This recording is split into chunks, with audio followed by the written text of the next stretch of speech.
말씀은 사도행전 12장 17절에서 23절까지의 말씀입니다. 사도행전 12장 17절에서 23절, 우리 신약성경으로 208면에 있습니다.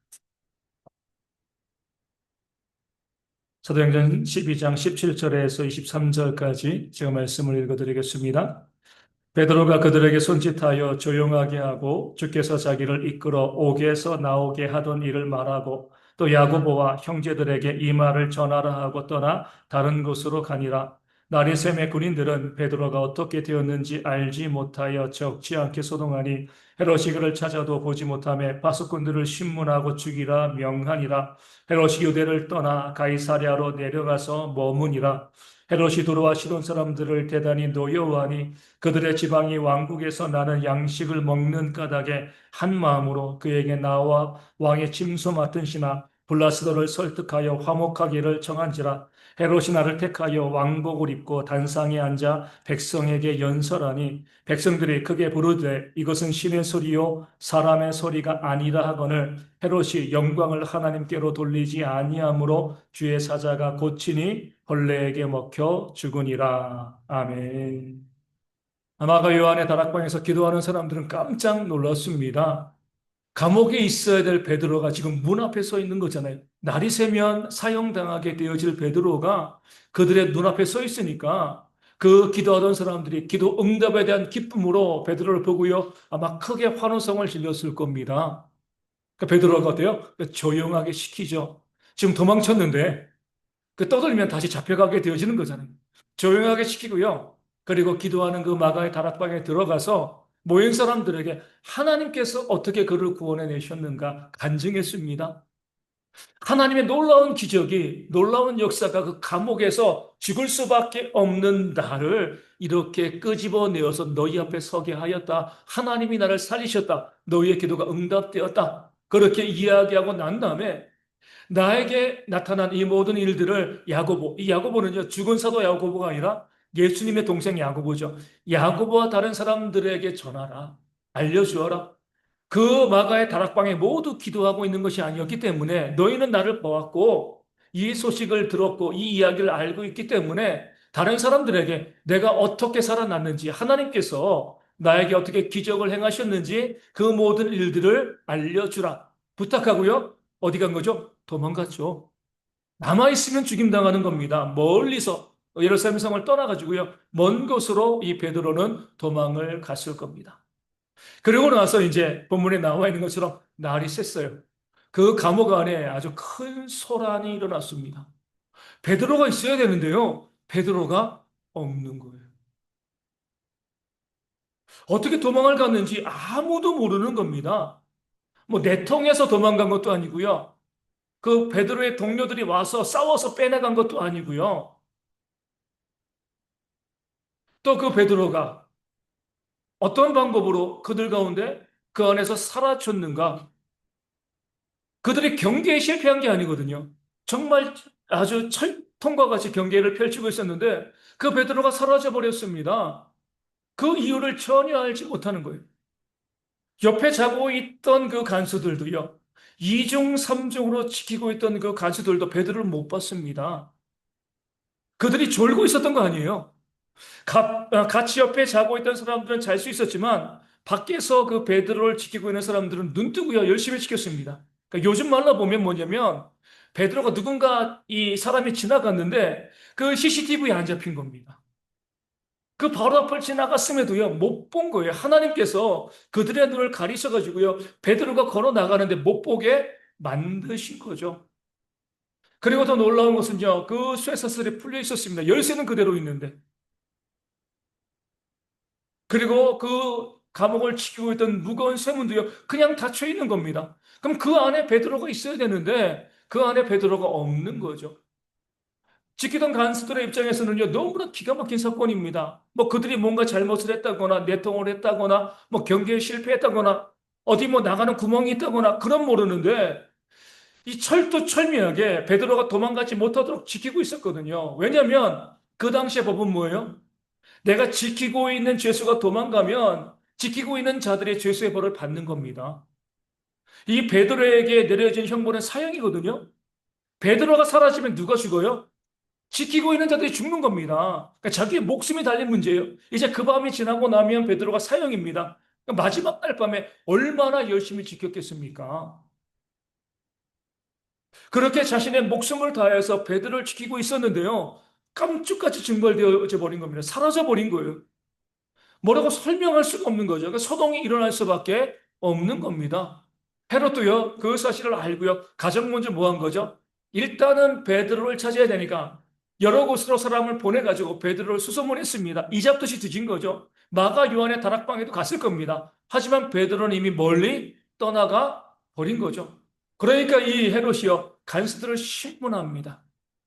이 일이 어떻게 발생한 거냐? 신문하는데 나올 게 있나요? 나올 게 없죠. 간수들도 도무지 어떻게 된 건지 설명을 할 수가 없는 거예요. 아니, 어떻게 사람이 사라질 수가 있는 거예요? 증발된 것도 아니고, 도무지 그 이유를 그들이 알 수가 없는 그런 상황입니다. 그 상황 가운데에서 헤롯이 아무리 신문을 해도 나올 것이 없는 거예요. 그러면은요, 인정을 해야죠. 뭐요? 아, 하나님이 역사하신 거다.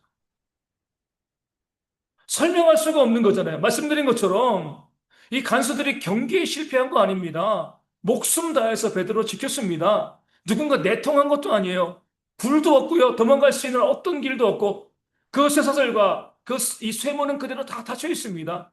그러면은 아, 이것은 하나님께서 그를 살리신 거구나. 어떻게 보면 그 헤롯 왕에게는요, 하나님을 믿을 수 있는, 하나님께 돌아올 수 있는 기회가 되어지는 겁니다. 내가 베드로를 죽이려고 한 것이 얼마나 잘못된 것인가? 내가 잘못 판단했다.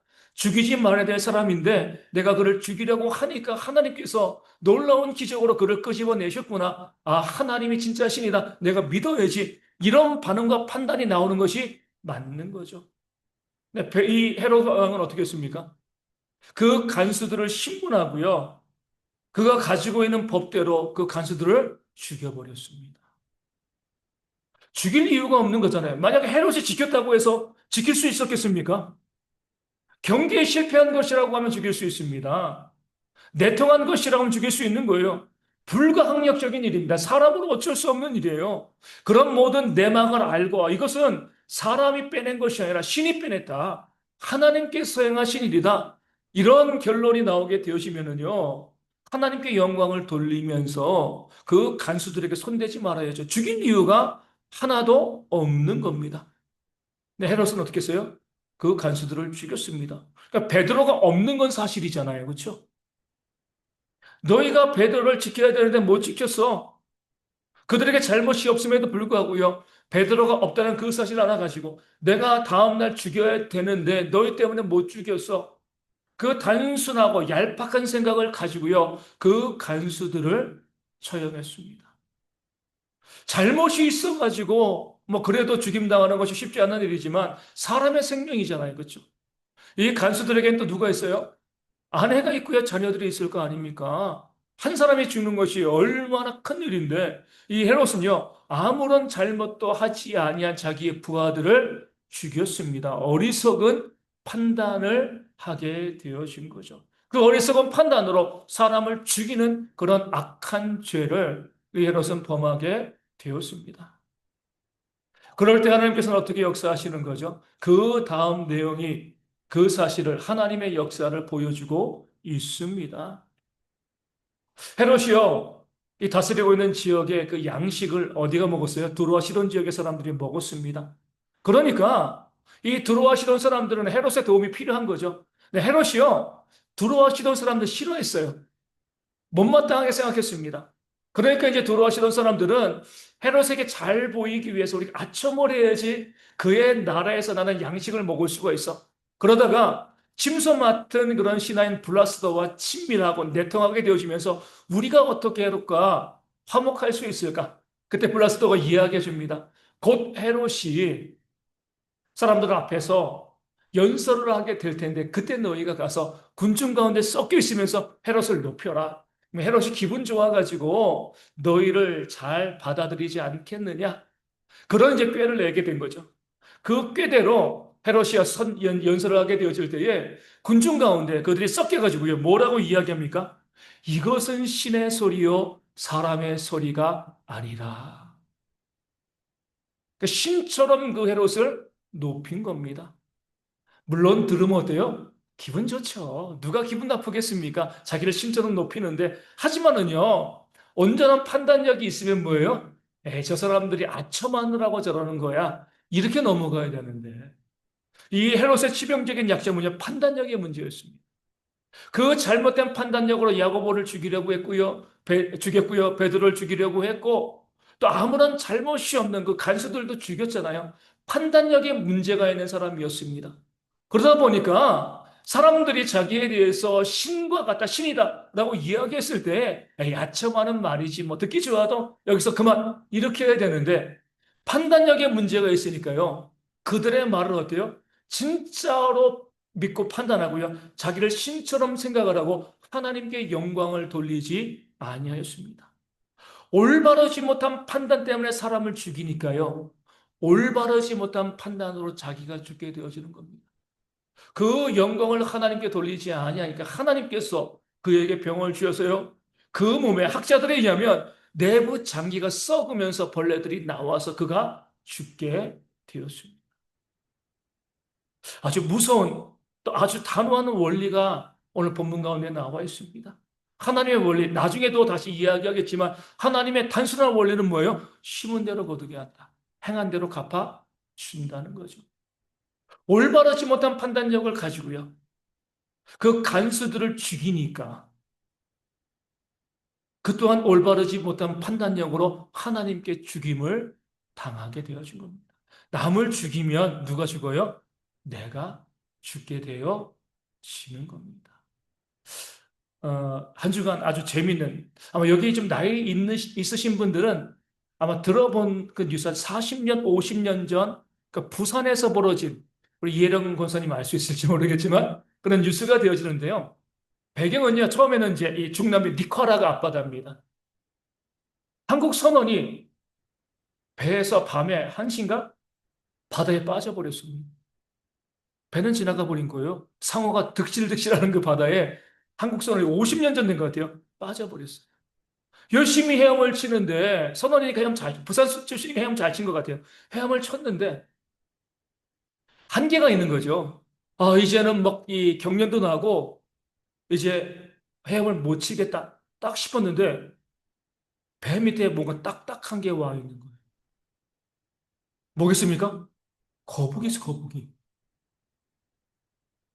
그 바다에서 상어에 물려 죽어야 되는데, 빠져 죽어야 되는데, 거북이가 온 거죠. 나중에 뉴스 기사를 보면 미국의 해양학자가 이렇게 이야기하는 거죠. 거북이들은 보통 사람이 등에 무엇인가 타면 바다 밑으로 가라앉는데, 근데 그 거북이는요, 그 사람을 태운 겁니다. 태우고 2시간 동안 헤엄을 친 거예요. 헤엄을 치다가 마침 어떤 배가 지나가는데, 그 배에서도 기가 막힌 일들이 그 배에 선원들이 쉬는 시간이래요, 그때가. 쉬는 시간인데 그날따라 쉬지 않고 일을 하다가 거북이를 보게 된 거예요. 그리고 거북이 위에 사람이 탄 것을 보고요. 그 사람을 구조해서 미국으로 데려다 주고 한국으로 오게 되었습니다. 너무나 기가 막힌 태평양이죠. 니카라가 왼쪽이니까. 태평양 한가운데 떨어졌는데 거기서 죽지 않고요. 거북이를 타고 와서 살아난 겁니다. 근데 이제 그러면서 이제 그런 기사가 쭉 나온 거예요. 어떤 일이 있었냐면 그 전에 부산에 해운대인지 광안인지 어딘지 이 거북이 한 마리가 물 위로 올라왔대요. 물 위로 올라왔는데 이 부산 사람들이 아주 독특해서 물론 이제 이거 성경적 이제 이 교회와 관련은 없습니다. 관련 없고요. 이 거북이가 올라오니까요. 영물이 올라왔다고. 부산에 할배들이 모여가지고 그 앞에서 절하고 죽고 나서 불경을 읊고요. 그리고 이 부산 사람들이 어떻게 했냐면 그 거북이를요, 부산 시내 구경을 시켜줬대요, 태워가지고. 그리고 음식이랑 술을 대접해가지고 바다로 다시 돌려 보내주었다는 겁니다. 사람들이 뭐라고 해석을 하겠습니까? 심은 대로 거두는 원리는요, 교회만 적용되는 것이 아니에요. 세상에도 적용되어집니다. 그 거북이 한 마리 살려주었을 때 거북이 등 타고 그 뒤에 사람이, 그 부산 사람이요, 살아나는 그런 일. 정말 너무나 황당하죠. 그렇죠? 이게 그 지어낸 이야기처럼 보이지만 지어낸 이야기가 아니고 실제예요. 그 사람이 아직도 살아 있습니다. 인터뷰도 했어요. 세상을 바라보게 되었을 때 우리가 알 수 있는 원리는 남을 살려주면, 그것이 짐승이라도 살려주면은요, 내가 사는 거예요. 헤롯은 뭐였습니까? 남을 죽였죠. 그것도 정당한 이유 없이요. 잘못된 판단으로 자기 기분에 따라서요. 마음껏 판단하고 자기 생각만 주장하다가 그 사람을 죽이게 되어지니까 그 올바르지 못한 판단으로 자기가 죽게 되어지는 겁니다. 오늘 말씀은요, 이 판단력이 얼마나 중요한가 우리 가운데 보여주고 있습니다. 우리 학생들은 잘 모르지만, 뭐 저희 세대는요, 그 광고 정말 많이 봤잖아요. 순간의 선택이 10년을 좌우한다. 금성사, 그쵸? 옛날에 TV 광고하면서. 10년만 좌우하겠습니까? TV가 몇십 년 가는데요, 그쵸? 내가 무엇을 선택하느냐에 따라서 그 판단하는 거에 따라서 내 인생이 갈려지게 되어 지는 겁니다. 지난번에 우리가 대통령 우리 선택했습니다. 판단했어요. 그렇죠? 그 판단의 결과가 어떻게 되어질 건가? 우리가 곧 보게 되어 질 겁니다. 우리가 어떻게 판단하는가? 그 판단에 따른 결과가요, 우리 가운데 나타나게 되어지기 때문에 올바른 판단력을 갖는 것 정말 중요한 모습이 되어지는 겁니다. 잘 판단하면 내가 살고요. 잘못 판단하면 내가 죽는 겁니다. 잘 판단하면 내가 복을 받고요. 잘못되게 판단하면, 어리석게 판단하면 내가 화와 진노를 받게 되어 지는 거죠. 다윗의 시대의 판단력에 대한 그런 말씀이 잘 나와 있습니다. 아버지 사울과 아들 요나단은 그 판단력에서 갈려졌습니다. 사울왕이 하나님의 말씀을 잘 듣지 않고 순종하지 않으니까 하나님께서 사울왕을 패하시고요. 다윗을 왕으로 세우셨습니다. 기름 부었습니다. 그럼 뭐라고 판단해야 돼요? 사울 자신도요, 평민이었는데 하나님께서 기름 부어가지고 왕으로 세우셨잖아요. 하나님이 세우시면 끝인 거예요. 그러잖아요. 그렇죠? 누가 거기에 반대할 수가 있겠습니까? 아무리 내가 원치 않아도, 아무리 내가 바라지 않아도 하나님께서 다윗에게 기름을 부어가지고요, 그 다윗을 사울왕 너 다음에 왕으로 세울 거야 하시면 뭐 해야 돼요? 순종해야죠. 그렇죠? 거기 따를 수밖에 없습니다. 내가 아무리 그것이 아니라고 생각을 하고요, 용쓰고 애써도야 안 돼요. 하나님이 결정하신 거니까. 근데 사울왕은요, 어리석은 판단을 했습니다. 어떤 판단을 했어요? 자기 아들 요나단을 왕으로 세우기 위해 가지고 하나님께서 다윗을 기름 부어 세우셨는데 그 다윗을 인정하지 아니하고요, 다윗을 죽이려고 했습니다. 창을 던지고요, 쫓아가서 그 다윗을 죽이려고 그 다윗을 압박한 거죠. 얼마나 어리석은 판단입니까? 하나님께서 결정하셨으면 끝인 것이지, 내가 싫다고 해가지고 내가 마음에 들지 않는다고 해가지고요, 그 다윗을 죽이려고 하다가 그 결과는 뭐죠? 길보아 전투에서 그 사울이 죽임을 당하게 되었습니다. 하나님께서 결정하신 것 바꿀 수 없습니다. 그대로 갈 수밖에 없는데 내가 바꾸려고 하니까, 내가 죽이려고 하니까 내가 죽는 거예요. 다윗은 지혜로운 모습을 보여주잖아요. 그렇죠? 그 자신이 기름 부음을 받았어도 또 누가 기름 부음을 받았어요? 사울왕도 기름 부음 받았잖아요. 그렇기 때문에 그 사울왕을 죽일 수 있는 기회가 두 번 있었지만 다윗은 올바르게 판단합니다. 하나님께서 기름 부음 받은 자를 사람이 패할 수 없다. 그 사울왕을 살려 주었습니다. 그때 하나님께서 하나님의 능력으로 하나님의 뜻으로 그 사울왕을 죽이게 하신 거죠. 죽게 하신 거죠. 반면에 요나단은요, 정말 똑같은 상황 가운데 지혜롭게 올바르게 판단했습니다. 어떻게 보면 이 요나단이요, 왕이 계승서열 1위잖아요. 그렇죠? 그 사울왕의 아들이었으니까 아들이 왕이 되는 거잖아요. 요나단이 능력도 있었습니다. 싸움도 잘했고요. 인품도 좋았고요. 모든 면에서 백성들에게 인정받고요. 모자랄 것이 없는 사람. 이 요나단을 따르는 사람들 참 많이 있었습니다. 그럼에도 불구하고 요나단은 어때요? 하나님께서 세우셨으니까 다윗이 왕이 되어야 한다.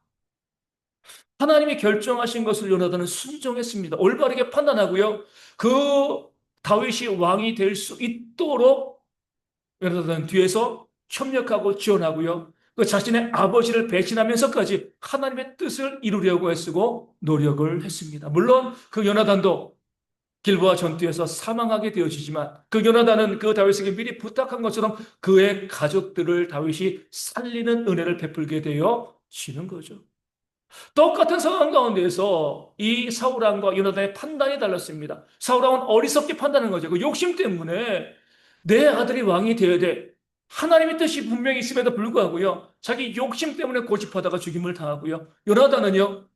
하나님의 뜻이 우선이야. 그 사실을 믿고요. 그 다윗을 왕으로 세우려는 올바른 판단력을 보이게 되어진 겁니다.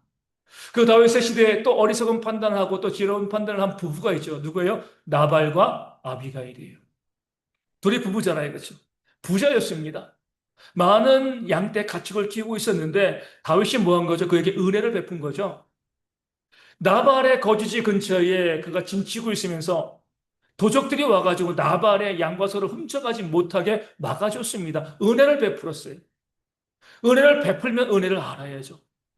다윗이와 그 나발이 양털 깎을 때 자기의 부하들을 보내죠. 보내서 우리가 당신을 보호해 줬으니까 이렇게 지켜줬으니까 우리의 군사들에게 먹을 것을 좀 주십시오. 부탁을 했습니다. 그러면은요, 은혜를 알면 올바르게 판단을 하면서 그 다윗에게 먹을 양식을 주어야죠. 은혜를 안다면. 근데 나발은요, 어리석게 판단하고 다윗을 무시하고 멸시합니다. 주인에게서 떠난 그런 못된 자라고 내가 너 같은 자에게 무엇을 주겠느냐? 다윗을 무시하고 멸시했습니다. 똑같은 상황에서 그 아비가일은요, 나발의 아내잖아요. 자기의 종들에게 그 이야기를 듣고요, 음식을 챙겨서 다윗을 만나러 갔습니다. 가는 도중에 누구를 만나요? 나발의 집, 그 집안을 전멸하러 군사를 끌고 오는 다윗을 만나게 되는 거잖아요. 그 앞에서 무릎을 꿇고 우리 남편이 어리석게 판단했기 때문에 용서하시고 이 양식을 받으시고 우리를 살려달라. 그러니까 자기의 생명을 구하는 그런 아비가일의 지혜가 있었습니다. 그러면서 나발에 대해서 무엇이라고 이야기해요? 그는 어리석은 자이다. 그 이름처럼 더불어 말할 수 없는 자이다. 그러니까 자기 생각만을 주장하는 사람이에요. 남의 이야기 듣지 않습니다. 내 생각이 무조건 옳다라고 주장을 하다 보니까 올바르게 판단을 못하는 거죠. 내 생각이 옳다라고 주장하는 것이요, 올바른 판단력이 아닌 거예요. 내 생각만 옳다라고 판단하는 것이요, 어리석은 판단입니다. 내가 신이 아닌데, 헤롯처럼 내가 신이 아닌데 신처럼 착각하는 거죠. 다른 사람과 소통하면서 그들의 이야기를 들어야 되는데 남의 이야기는 다 틀렸고 내 생각만 마저 올바르게 판단하지 못하고 결국 어때요? 그 올바르지 못한 판단, 은혜를 모르는 나발을 하나님이 치셔서 그도 죽임을 당하게 되어 집니다. 반면에 은혜를 알고요, 지혜롭게 판단했던 그 아비가일은요, 그 생명을 건지고 결국 다윗의 아내가 되어 지는 거죠. 똑같은 상황이에요. 똑같은 상황 가운데서도 어떤 자는 올바르게 판단하고 살고요. 어떤 자는 어리석게 판단하고 죽게 되어 쉽니다. 올바르게 판단하기 위해서 우리가 어떻게 해야 돼요? 그럼 우리가 살아야 되는데, 은혜와 복을 받아야 되는데, 올바르게 판단하기 위해서 어떻게 해야 되는가? 아브라함이 우리 가운데 보여줍니다. 판단력의 왕이라고 볼 수가 있는 거죠. 그 아브라함이 나이 100세의 아들 이삭을 얻잖아요.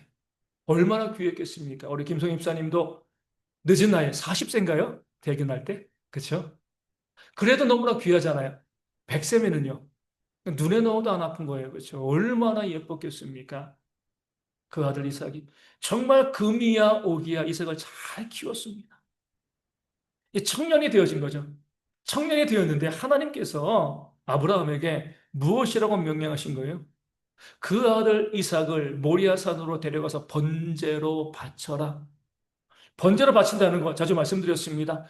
그 제물을 제단 위에 올려놓고 각을 뜨는 거예요. 온몸을 각을 뜨고요. 불에 태워서 하나님께 드리는 겁니다. 하나님께서 인신공양, 사람의 제물을 받지 않으시는데 아브라함에게는요, 도무지 이해가 되지 않는 그런 명령을 주신 겁니다. 그때 판단을 해야 되는 거예요. 어떻게 해야 될까? 하나님께서 나에게 이런 명령, 100세에 주신 그 아들을 번제로 바치라고 하는데 어떻게 될까? 근데 아브라함은요, 어떻게 판단을 한 거죠? 그 아들 이삭을 번제로 바치기로 판단합니다. 그 판단에 있어서 아브라함이 왜 그런 판단을 했는가가 중요한 거예요. 세 가지 판단의 기준이 있습니다. 첫 번째는요, 그 당시에 동시대의 사람이었던 욥과 똑같이 판단한 거죠. 뭐라고 판단해요? 주신 분도 하나님이시기에 걷어가실 분도 하나님이십니다. 백세의 아들을 낳을 수 없는 상황에서 주신 거잖아요. 그럼 누구 자식이에요? 하나님의 자식이죠. 자기 게 아니에요. 내가 낳았지만 내 자식이 아닌 겁니다. 내게 있는 것이 내 것이 아니라고 생각하니까 하나님이 달라고 하실 때 오케이 드리겠습니다. 내 게 아닌데요. 왜 우리가 하나님께 우리 것을 헌신하지 못해요? 내 거라고 생각하니까. 내 거니까 못 주는 거예요. 내 거면은요, 10원도 못 드려요. 1분도 못 드려요. 하나님의 것이라고 생각하면 10억도 드립니다. 내 생애 전체 시간도 드릴 수가 있는 거죠.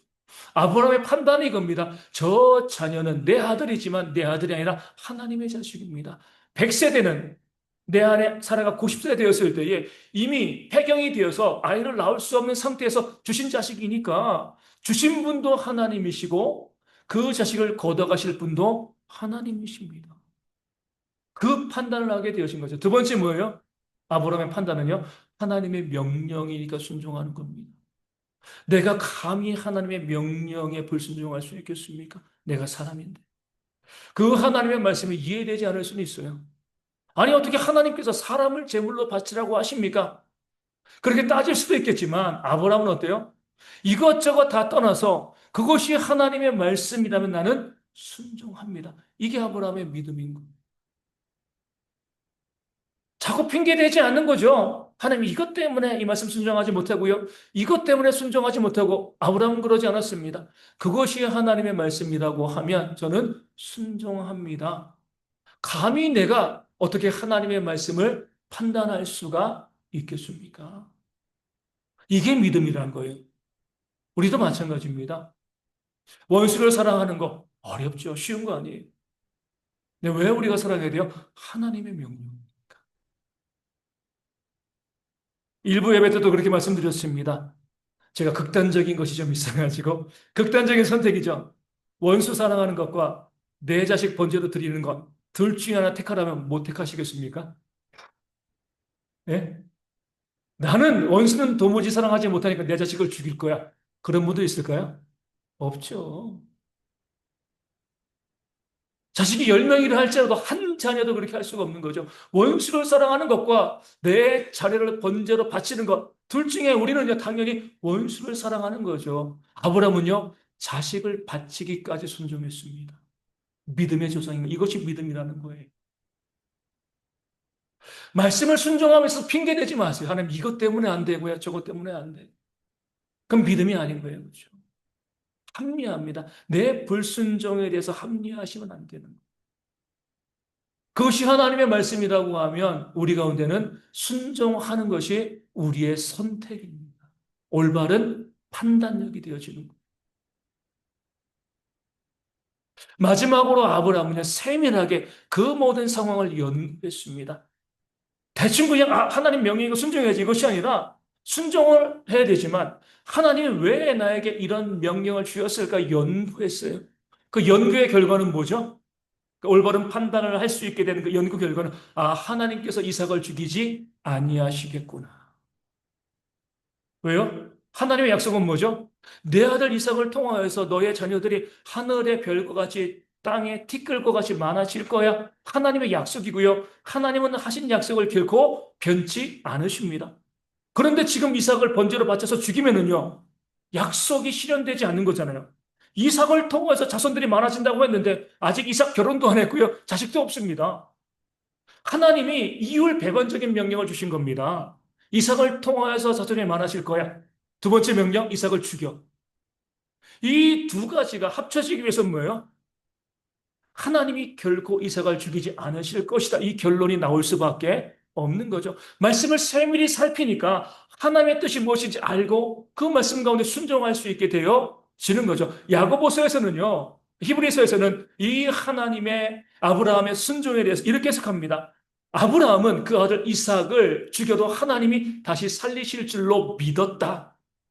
결코 죽음으로 끝나게 하지 않았을 것을 믿었다. 그러기 때문에 번제로 바치러 갈 수 있었다. 그 모든 상황을 그냥 대충대충, 아, 그래, 판단할 때 내 기분과 내 감정에 따라서 판단한 것이 아니라 세밀하게 베레아 사람들처럼 이것이 과연 그러한가 살피면서 바라보게 되었을 때 우리는 올바르게 판단할 수 있게 되어지고요. 그 올바른 판단이 우리를 살리는 그런 판단이 되어질 줄로 믿습니다. 수없이 많은 판단이 우리 가운데 있을 수 있어요. 우리는 판단해야 됩니다. 어쩔 수 없이요. 결정하고 선택해야 되는 거죠. 그 판단과 그 선택의 과정 가운데서 우리는 올바르게 판단해야지 살 수 있습니다. 어리석게 판단하면 내가 죽고 망하게 되어 지는 거죠. 그 올바른 판단에 대한 두 가지의 기준 이미 다 말씀드렸어요. 첫 번째는 뭐예요? 순종인 거죠. 순종 거죠. 하나님의 말씀이 있으면 순종하는 것이요. 우리 가운데 복된 겁니다. 하나님께서 말씀을 해주시죠. 우리 가운데 복되라고 주신 말씀이잖아요. 그 말씀이 우리 가운데 있으면은요, 그 말씀 가운데 순종하면 복 받는 겁니다. 우리 신명기 말씀 아주 간단하게 순종의 복과 불순종의 화예요. 창세기부터 요한계시록까지 순종의 복과 불순종의 화를 끊임없이 우리 가운데 말씀하고 있습니다. 판단하실 때에 내가 판단하지 마시고요, 말씀을 가지고 판단하시라는 거예요. 원수를 사랑할까 말까 고민하실 이유가 없습니다. 사랑하면 되는 거죠. 하나님의 말씀이니까 그렇죠. 말씀이 나와 있으면 그대로 순종하는 것이 우리의 판단이에요. 어려운 이웃이 있는데 도와줄까 말까. 저 밑에서 어르신이 막 무거운 리어카에 쓰레기, 이제 이 폐지 줍고 올라오는데, 아, 내가 도와줄까 말까. 고민하실 이유가 없는 겁니다. 순종하면 가서 도와주는 거죠. 그렇죠?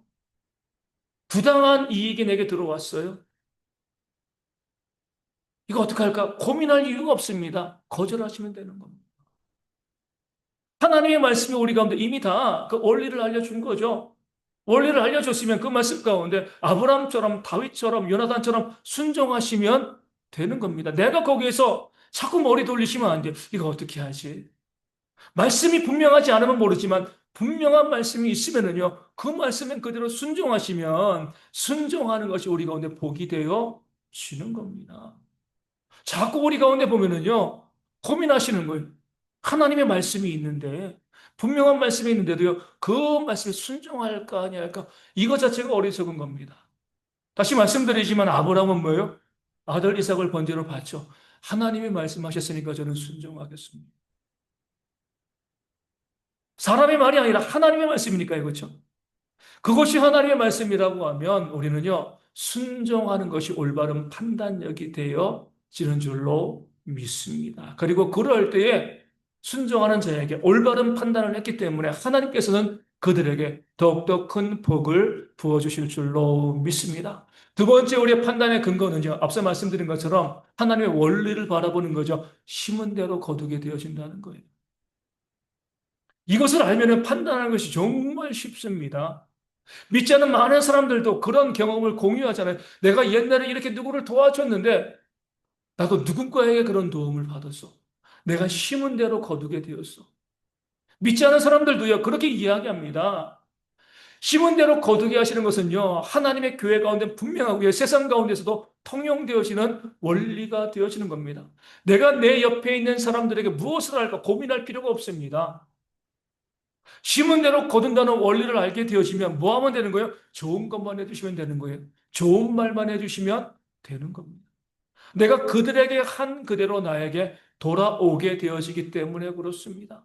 우리 주님께서는요, 심은 대로 거둔다. 이것을 이렇게 표현하신 거죠. 너희 중에 있는 지극히 작은 자 하나에게 한 것이 곧 나에게 한 것이다.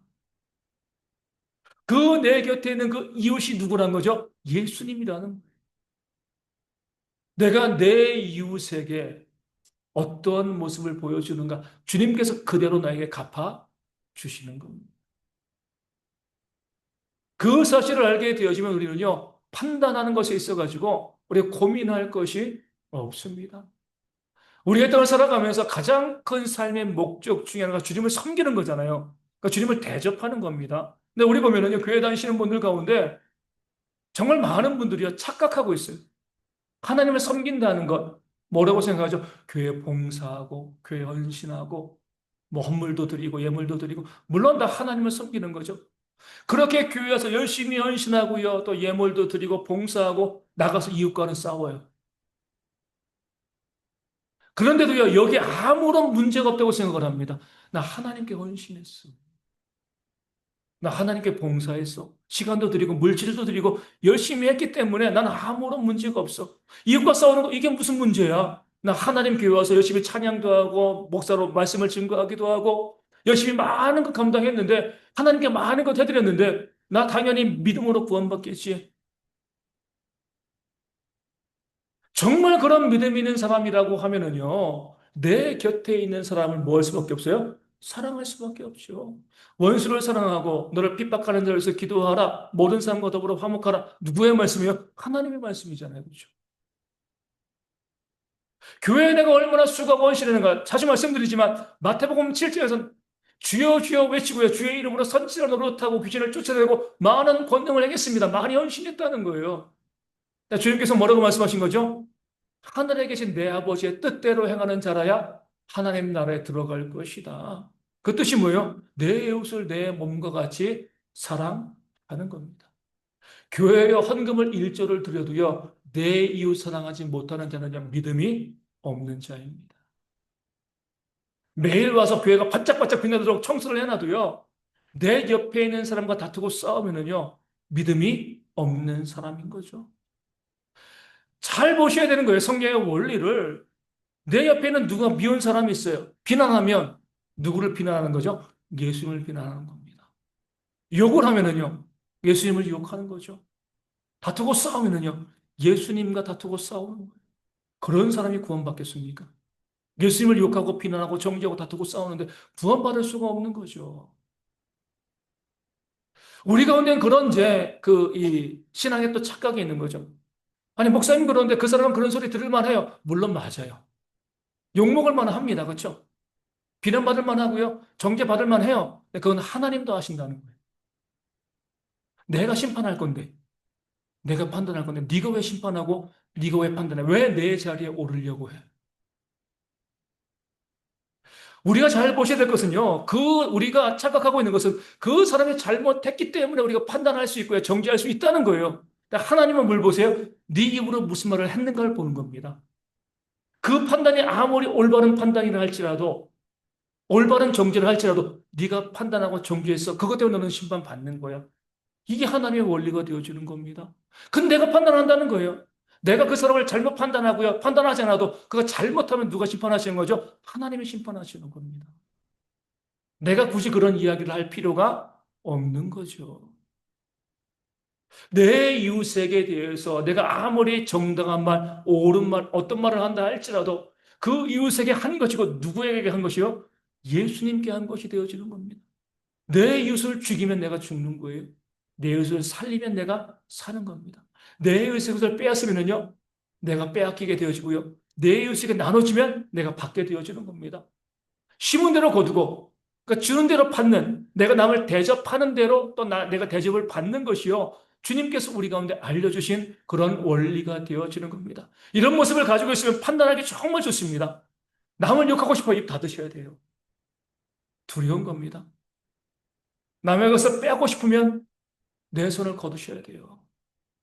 내 곁에 있는 이웃에게 잘못된 것, 악한 것, 그들을 힘들게 하고 또 스트레스고요. 그것을 빼앗는 이 모든 우리가 다 중지하셔야 되는 거죠. 할 수만 있으면 내 이웃들에게 조언도 주셔야 돼요. 격려하고요, 위로하고 좋은 말 해주시고요. 내 것을 나눠주고 그들을 살리기 위해서 애쓰고 노력하는 그런 모습들이 우리 가운데 있어야 하는 겁니다. 여러분들 두려워하실 줄 알아야 돼요. 제가 대형교 15년 정도 목회하면서 처음부터 말씀을 계속 증거한 것 같아요. 똑같은 말씀. 내 이웃에게 하는 것이 곧 예수님께 행하는 것입니다. 그러니까 수도 없이 말씀을 증거하고 또 선포하고 또 이야기했음에도 불구하고 여전히 우리의 입에서 어떤 말들이 나오고 있는가? 우리 올바르게 판단하셔야 됩니다. 내가 살기 위해서. 내 가정과 이 교회, 이 나라가 잘 되기 위해서 무엇을 내가 선택할 것인가? 하나님께서 우리 가운데 올바른 판단력을 요구하시는 이유는요, 나를 온전히 세우기 위해서, 내가 잘 되기 위해서입니다. 그런 마음을 가지시고 내가 내 옆에 있는 이웃들에게 심은 대로 거둔다는 그 원리를 아시고요. 할 수 있는 한 그 이웃들에게 선하고 좋은 말들만. 하나님, 그런데 그것이 너무나 악하고요. 너무나 못되는데요. 걱정하지 마. 내가 심판할 거야. 하나님 말씀하십니다. 걱정하실 필요가 없어요. 하나님의 심판하실 겁니다. 다윗도 두 번이나 사울왕을 살려주었지만 결국 하나님의 심판을 받아 죽었잖아요. 그렇죠? 오늘 헤롯 왕도 어때요? 그 잘못된 판단으로 하나님의 심판을 받아 그도 죽었습니다. 악한 자를 가만두시지 않음을 믿는다라고 하면 우리가 내 삶의 복을 위해서라도 할 수 있는 한 내 주변에 있는 사람들에게 선하고 좋은 말들 위로하고 섬기고 사랑하는 그런 삶을 살아가는 우리 대학의 모든 성도 되어서 우리 모든 성도들이요 이 땅을 살아가면서 그 올바른 판단력으로 좋은 것을 받아 누리는 그런 삶을 살아가기를 주님의 이름으로 축원을 드립니다.